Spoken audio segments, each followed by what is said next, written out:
Ce mardi 14 mars 2023, France 2 se mobilise face à la récente catastrophe qui a frappé la Turquie et la Syrie lors d'une grande soirée d'entraide avec la diffusion du Nice face au séisme, dès 20h40.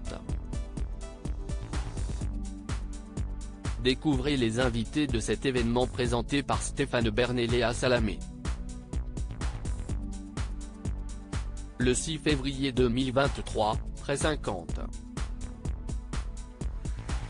000 personnes ont perdu la vie en Turquie et en Syrie des suites de deux violents séismes. Des séismes qui ont frappé le sud-est de la Turquie et le nord de la Syrie. Face à cette catastrophe meurtrière, France Télévisions se mobilise pour soutenir et aider les populations touchées.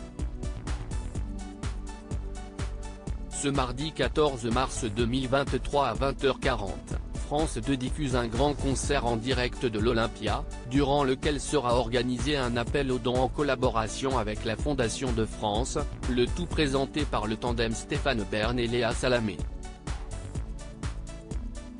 Une soirée placée sous le signe de l'entraide et de la solidarité. Une catastrophe sans précédent début février 2023, deux violents séismes de magnitude 7.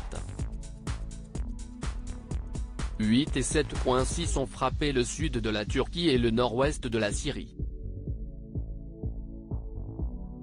Une zone déjà bien ravagée par 12 années de conflit. Au total, l'agence France Presse, AFP, recense un bilan de 50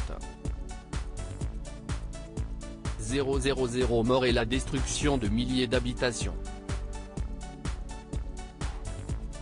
En Syrie, près de 180 000 personnes ont été déplacées par le tremblement de terre. Sur place, les populations vivent dans le froid et sont privées d'eau courante, de gaz et d'électricité. Face à l'urgence sanitaire sur place, France Télévisions a donc décidé d'agir.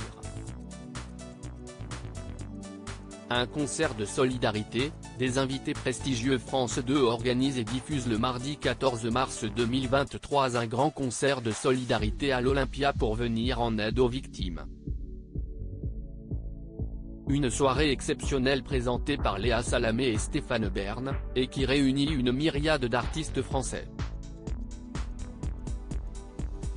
Parmi eux, Patrick Bruel, Zaz, Gims, Laurent Voulzy, André Manoukian, Chimène Badi, Maxime Le Forestier, Isabelle Boulet, Salvatore Adamo, Marina Kaye. Une délégation de chanteurs turcs et syriens fait également le déplacement. Concernant le reste de la journée sur la chaîne publique, la rédaction nationale de France Télévisions consacre une programmation spéciale. Les équipes du magazine 13h15 se sont notamment rendues sur les lieux du séisme pour mieux comprendre la réalité du terrain face à la tragédie. À lire aussi: séisme en Turquie, le footballeur turc Ahmet Eyüp Turkeslan est mort à l'âge de 28 ans.